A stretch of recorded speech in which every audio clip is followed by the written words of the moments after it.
Good morning. Good morning. Good morning. How concerned are you about the potential for White House insiders to be inside trading? I think we need a full independent investigation into who was trading, who made money, who knew what, and when they knew it. You know, the American people have a right to know that policy is being made only with their interests in mind and not the individual financial interests of people in the Trump administration or Trump family that figure out how to make money on the side hustle. What do you make of the president yesterday posting that now would be a good time to purchase and then a couple hours later making this really major change in policy? This is why we need an independent investigation. Is that just outright market manipulation occurring right in front of us? And how many side deals, backroom deals, deals back in the shadows are all going on at the same time as well? Look, it shouldn't be an investigation by Democrats or Republicans. It should be an independent investigation. And if the president and his cabinet and his family have nothing to hide, they should want an investigation like that. Let's just clear up the smoke here. Senator, do you have any evidence, though, that there was any insider? You saw what the numbers did yesterday. That is always a time when you step in and try to understand exactly what's happened. Remember, this is Donald Trump, who kept posting about, first of all, that he would never back down, never back down, never back down. And then all of a sudden posts, now would be a good time to buy. I think that's at least enough smoke that there ought to be an independent investigation to find out if there's fire. Thank you. Thank you. Thank you, Senator. Senator, the Senate's committed to finding $1.5 trillion in cuts. Do you think that's reasonable to find? Oh, yeah, if you read the resolution we passed, we said we were shooting for $2 trillion. So I think that is very reasonable. Thank you. Ron Johnson. The Senate would be able to find $1.5 trillion in cuts. Do you think that you guys can do that? Can you stop right here for us? Stop right here? Right here. Right. I have. Thank you. Thank you, sir. So are you open to the idea of an investigation into the way that these tariff announcements happened? Well, The idea of insider trading being related to this? I think that's a legitimate question. When the president sends out a tweet saying it's time to buy, you can bet his friends who are in the know are buying. Unfortunately, this became a cash and carry White House. Over and over again, we see evidence of self-dealing and efforts to improve your bottom line net worth with the policies of this administration. I think it deserves the closest scrutiny. Do you think that this 90-day pause in the tariff application was the right policy approach here? The right policy approach is for the president to realize we're not bargaining for a new hotel in Manhattan. We're talking about the global economy. And the bond market is a clear signal that he is destroying the credibility of the United States as a leader in the world when it comes to the value of the dollar. I don't know what will bring him to his senses. I think he enjoys the power too much. Senator, what do you make about the extended tariffs against China? Do you think that was a good move on his part? Well, politically, of course, it's a good move. It's a popular thing because China has been adversarial and many times has disappointed the United States. But whether it was too much and done too quickly, I can't judge. At some point, there needs to be an understanding moving forward with countries around the world. But unfortunately, this president's approach to dealing with global economic issues is leaving the United States behind. Do you think the American economy and the Chinese economy should decouple?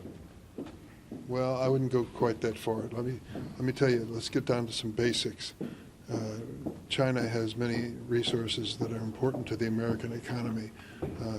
Minerals, for example, that are critical for the production of technology.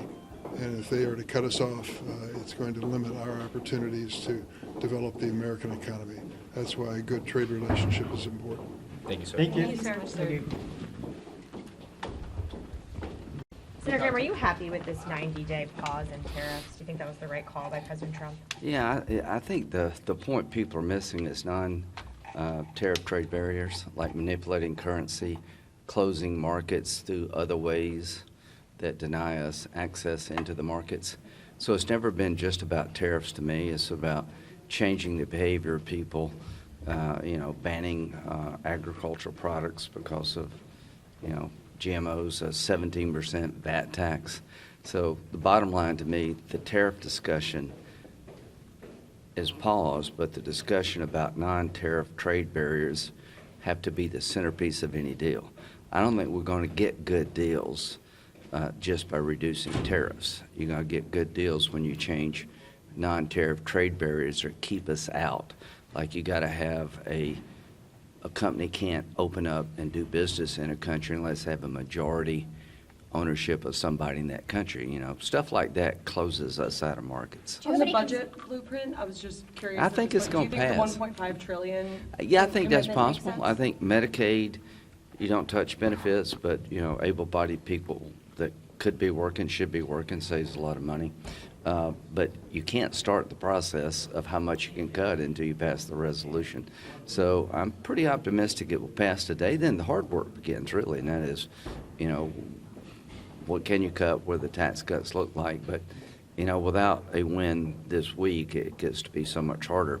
And about delaying, one of the reasons I want to do two bills is because the Border Patrol, the Border DHS is underfunded. The CR cut $2 billion from ICE. The money for the military in the CR is below inflation. So if this keeps dragging on and on, you're putting your military at risk and the immigration agenda comes to a standstill. So to me, time is important. Thanks. Thank you, Senator.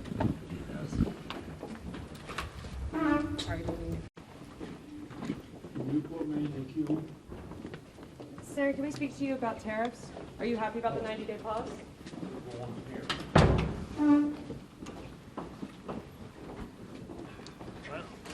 This is the 1.5 trillion in cuts that Speaker Johnson and Leader Thune are now promising. Does that square with your understanding of what could work in a budget bill? Just so long as there's no Medicaid benefit cuts. I mean, Do that's you think that's my possible red line. with the level of cuts? I think so, although it's news to me that Thune is committing to it. Did Thune commit to that? No. It's a little bit unclear if it was a firm commitment or just Right. a suggestion. Right, an Like, aspiration. arrive at that? Yeah. Yeah. That is something that we are aligned with on. Okay, all right, well, let's see. Let's see if the speaker can pass this bill, so, but no Medicaid cuts. That's my red line. All right, see you. Thank you. Senator. So Thune said earlier today that the Senate can find 1.5 trillion in cuts to align with the House. Do you think that's a reasonable proposition? Yes.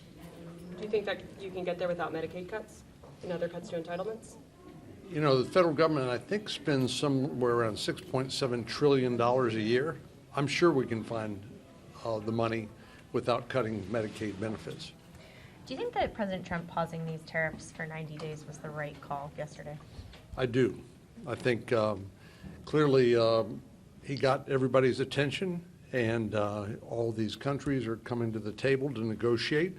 Ultimately, I think the goal should be zero tariffs, but especially between friends and allies. And I think the enhanced tariffs against China were entirely warranted. But I'm glad that there's going to be a 90-day pause. So hopefully those can be worked out. Are you confident that you'll get the president's endorsement in your primary? We'll see. I've been a supporter of the president and his agenda. My voting record during his first term was better than 95% of the members of the Senate. Of course, as the whip, I was responsible for getting the votes for the Tax Cuts and Jobs Act, the USMCA, the U.S.-Mexico-Canada Trade Agreement, and 230-plus federal judges, including 3 on the Supreme Court. And I've been happy to support his nominees and his agenda this Congress. So I'm optimistic and look forward to continuing to work with the president to get his agenda passed. Go ahead. Are you concerned this race is going to enrich Jeff Rowe, and should the president be aware of this? Well, consultants seem to be the ones that benefit the most from these races, which it tends to be a dynamic that drives these races into the stratosphere when it comes to spending. The amount of money that goes into these races is just beyond comprehension, and we know who's getting the money, these political consultants who live off of these campaigns. So we'll see how it all works out, but we won't be outspent. We will be thoroughly prepared, and I'm confident we will win.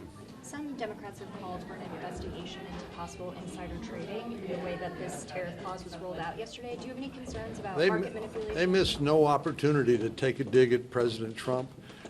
It's pretty obvious that when the stock market's in a dip, that maybe if you have some money, you might consider investing and make some money when it picks back up again.